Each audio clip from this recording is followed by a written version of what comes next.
Hey there, Camp St. Charles. This is Laura Hall, the camp director. I'm making a video today to walk you through the steps of registering your camper for summer 2018.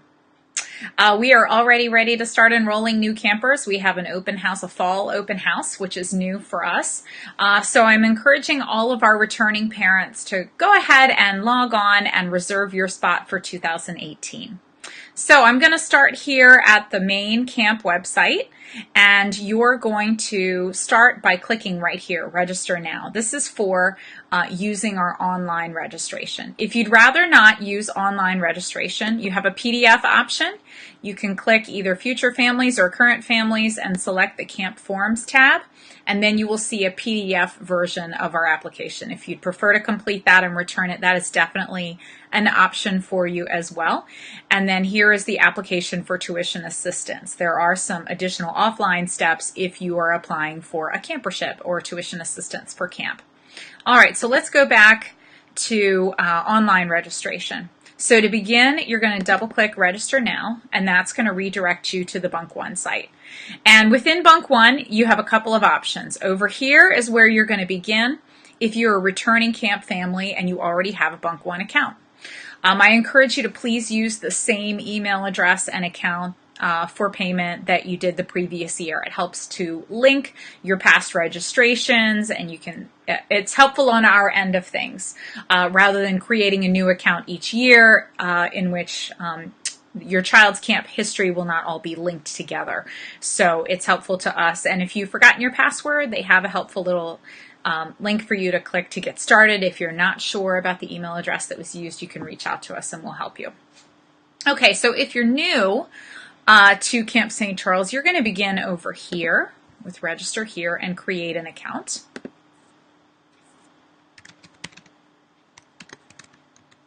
So I'll show you what that looks like.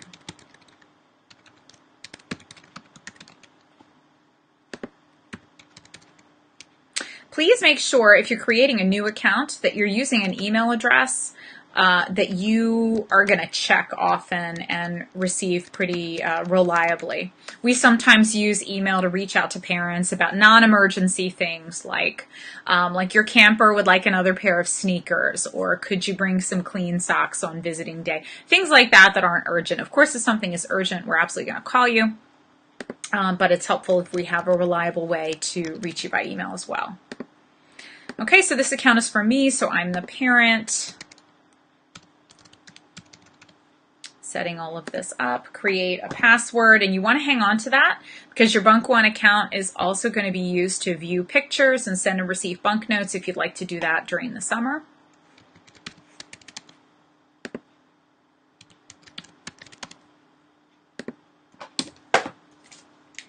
So I'm going to write down my password so I remember and can log in again.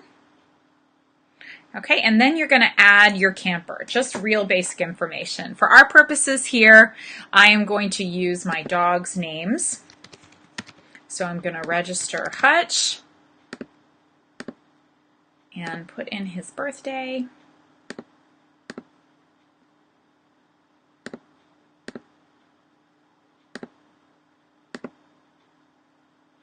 And Cooper. These are my dogs, not my actual children. I have children as well. I'm just not going to put their personal information on this demonstration video. Okay, so real quick to get started, you can add additional campers if you have additional campers. If you're a returning parent, this information is already in the system. You can just click here to read the terms of use from Bunk One and check that box, and then move forward to create your account. Okay, now you're in Bunk One, and there's a lot of things going on this site. Here's where you can see photos during the summer. Also bunk notes and bunk note credits. That information will be turned on when it's in season. It's not right now. And then we have our campers, CH for Cooper Hall and HH for Hutch Hall, my theoretical campers here. So to begin to enroll them for camp, I'm going to come over here to the top. You know, I need to move my picture a bit for you to see it. Move me down here. Okay, so you're going to start up here where it says applications. And when you click applications, you can see here, start an application, select a form. Move my photo out of the way again. Okay, select a form. The only form that's active is Register for Camp 2018. And then you select over here who you are enrolling for camp. I'm going to start with Cooper. I'm going to enroll Cooper for camp.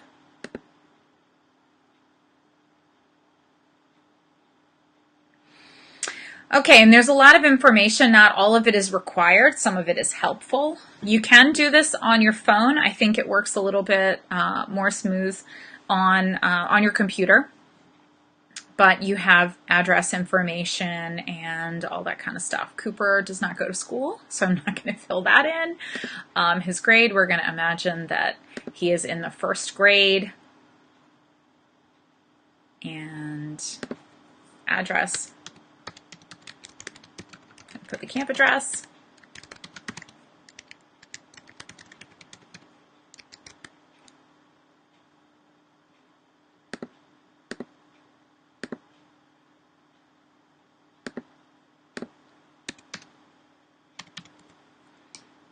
Okay, and now I want to draw your attention to this little box here that talks about sibling and multi-session discounts.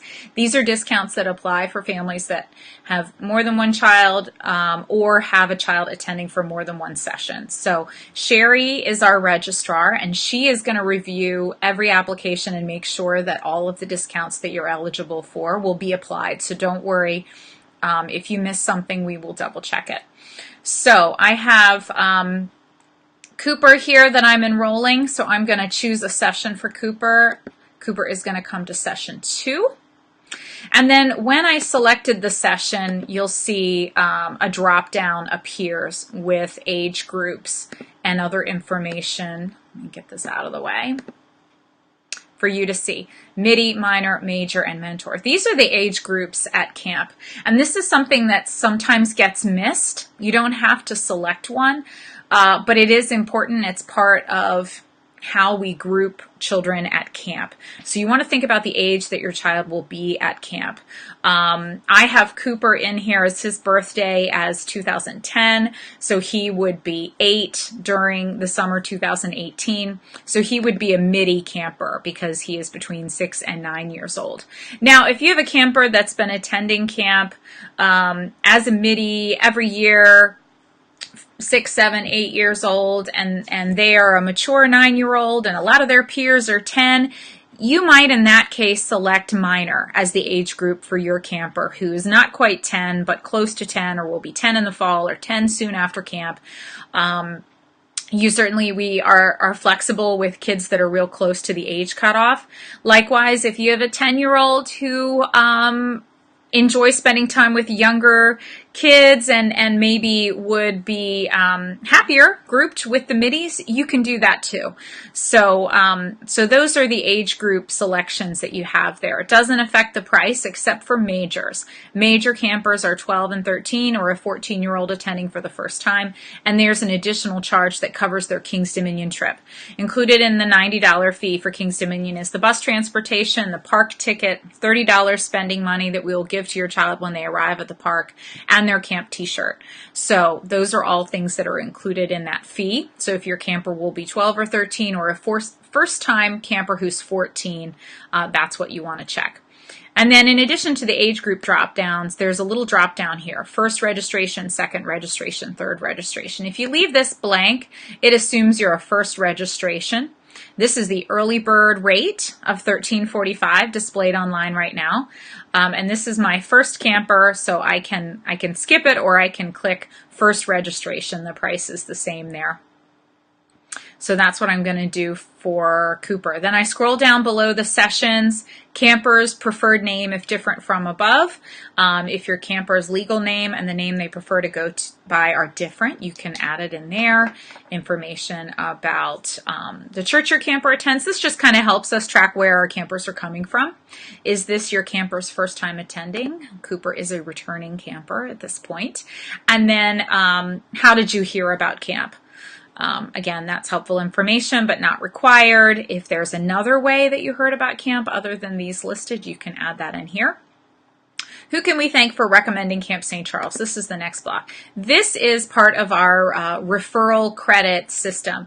It is not automated, unfortunately. So we need some specific information. We need the name of the enrolled camper that's associated with the family that brought you to camp in order to be able to give them the referral credit on their account. So you can help us by adding that information in, and please do that at the time of registration. Okay, cabin mate requests, cabin number requests, teammate requests. These are super important. Families who attend camp together would really like to make sure that their requests are honored, and we want to help that to happen. So we will make every effort to honor mutual requests. So that means you request the child, and then that child's parent requests your child. That's super important. And we want you to know that in our cabins, we have mixed ages together, just like a family. We're going to work together, older campers helping younger campers in each cabin. Siblings of the same gender are going to be assigned to the same cabin unless you request otherwise. So in the cabin mate request, you could say, not with brother, and name that child, or not with sister, whatever the case might be. Our cabins are large. We have 23 campers, so usually siblings can get along peaceably, but I'll leave that to your judgment. Cabin requests will be locked on June 1st. That means we'd like you to enter that information by June 1st so we can start working on assigning cabins earlier in the season. We have some folks that come with large groups of friends, and it's difficult to accommodate a group of 8 or 9 friends being together. So we're going to ask you to limit your cabin mate request to 3 names, please. That's outside of siblings. We're going to default to putting siblings together in most cases, except for mentors, our older campers. In our leadership program, we prefer to have them be separate from their siblings. Okay, cabin number request. This is, kids tend to be very loyal to their particular cabin. So if your child has a favorite cabin, they'd like to return to that cabin, please put the cabin number there. When we are assigning cabins, we can't see at the same time the cabin your child was in last year. So this is really helpful. If you can't remember your cabin number, you could tell us the cabin color. Cabin 1 is purple. Cabin 2 is yellow. Cabin 3 is blue. Cabin 4 is green, cabin 5 is orange, and cabin 6 is red. So if you don't remember the number, but you do remember the color, you can put that, and that would help us. Counselor request, pretty self-explanatory. If you have a particular counselor that you'd like your child to be assigned with, we'll try to honor that. Teammate requests. So teams and cabins are different groupings. Sometimes we have some confusion about this. Cabins are organized just by gender, ages are mixed, and teams are organized by age and by gender. So midi campers, 6, 7, 8, and 9-year-olds are together and may be mixed genders in those teams, depending on the distribution of genders that session. Minors are 10 and 11, and they are just boys or just girls. Majors are 12, 13, and 14-year-old first-time majors that are just boys or just girls. So your teammate is who your child will do their scheduled daily activities with. Part of each day, we schedule the activities campers are going to do, and part of the day they get to choose. My recommendation would be that if your child is attending camp with their super best friend, that you might want to consider requesting the same cabin, but not necessarily the same team, so that the kids get a chance to make some new friends as well. You don't have to take that recommendation. You can certainly make a different request, and we will do our best to honor that. Similar to cabin requests, please make sure that those requests are mutual. All right, the next block is about medical concerns, food allergies, special needs, behavior concerns, or any other information that will be helpful for our staff in order to provide appropriate care and support. Any of these concerns does not mean your child will be excluded from camp, but we want to make sure that we are preparing for the best possible experience for everyone. So you can add some notes there. Also, that might be a situation where you want to speak to me as the camp director prior to your child coming to camp. And I'm going to add my phone number here. It's not showing up very well. All right, we'll come back to that. Sherry is our camp registrar, and she can help you with all things registration related. And I'm the camp director, so I live and work on site all summer, so I can help you with any other kind of preparation or concerns that you might have. Okay, so that's where you're going to enter some of that information. The health form, of course, is going to go into more detail about any medical needs, medication taken, and that will be completed later, not at the time of registration. Okay, and then as we scroll down, we see some common charges down here. Common charges really aren't that common, but that's the way they're listed here for Camp St. Charles. This is stayover care and transportation. Stayover care applies to campers that are attending multiple sessions that are back-to-back. So if your child was attending session 1 and session 2, or session 2 and session 3 and session 4, you might want to opt to pay for stayover care to cover care for your child in between those sessions, when one session ends on the Saturday morning and the other session begins on Sunday morning.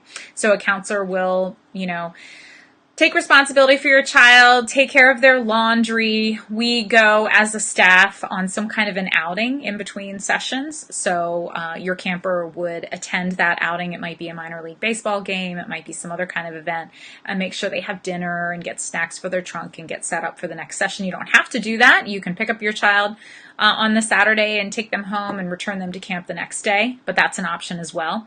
And the transportation fee usually applies to campers that are traveling to camp, like flying to the airport, international campers or campers from other parts of the country that may need to be picked up from the airport and brought to camp. So the transportation fee, there's one fee per trip to the airport. So if your child needs to be picked up from the airport and returned to the airport, there'd be 2 transportation fees. Again, these don't apply to very many of our campers, so if you're not sure, you can skip it for now, and then we can move on. All right, parent information. It's pretty straightforward. Your primary phone number, your name, your address. We can also copy contact information from camper, so that helps save us from re-entering the address information and things like that. For our purposes, I'm just going to put the same camp number in here. It's great if you can provide us with as many reliable phone numbers as are appropriate for your situation. For some reason, the state does not autofill when we copy. Okay, and then the second parent. This can be a little bit tricky if you are co-parenting. Please make sure that we have the email address and contact information for your child's other parent. We want to make sure that both parents are in the loop. If there's a situation where the other parent does not have custody of your camper, please provide us with the documentation of that so we can handle it appropriately. Otherwise, we are going to operate on the assumption that both parents have custody and visitation and things like that for camp. If that's not the case, please let us know so we can take care of that. All right, and then moving right along. All right, so Cooper has been added to the session. So at this point, I've selected the session but haven't submitted a payment yet. So Cooper's spot is not yet reserved for camp. So then when you get ready to make a payment, you can choose credit card or use your bank account. Just have a check handy to get that information, to do it through your bank account, or that you wish to mail in a payment. If you select that you're going to mail a payment, your registration will not be complete until the deposit is received, which is $200 per session, per child. So when you go to enroll, if you choose bank account or credit card account, it defaults to prompting you to pay the deposit. If you'd like to pay in full, you just check that box that says pay in full over here on the right. So you only need to pay the deposit to reserve your child's spot, and then the balance is due 2 weeks before camp. But you can save an additional $100. This is the early bird rate, $13.45 here, if you pay in full before the end of January. After January 1st, tuition will increase $100 on all our 2-week sessions. Our 1-week sessions do not have sibling discounts or early bird discounts because it's already a shorter session and at a lower cost there, but the deposit is the same as $200. If you have multiple children, when you get to this step, you can either enter your information in, your credit card information, check out, and then go back in to enroll another child. Or you can there's a little bit of a workaround. If you click mail in payment and then click continue, you can log back in and select another camper. So I clicked mail in payment, so Cooper is not yet enrolled. And then I can click go back to the family portal right here. And then I can start another application. I can start an application for my second doggy child here in this demo. I can select that I'd like to enroll Hutch. And then I would go through enrolling Hutch, and at the final stage, I could make a payment. I want to make a payment of at least $400 so that I would be paying the deposit for each of those campers. And in your email, you're going to get a confirmation email that says you've selected your session, you've enrolled, and then you're going to get an additional confirmation email that confirms a payment was received.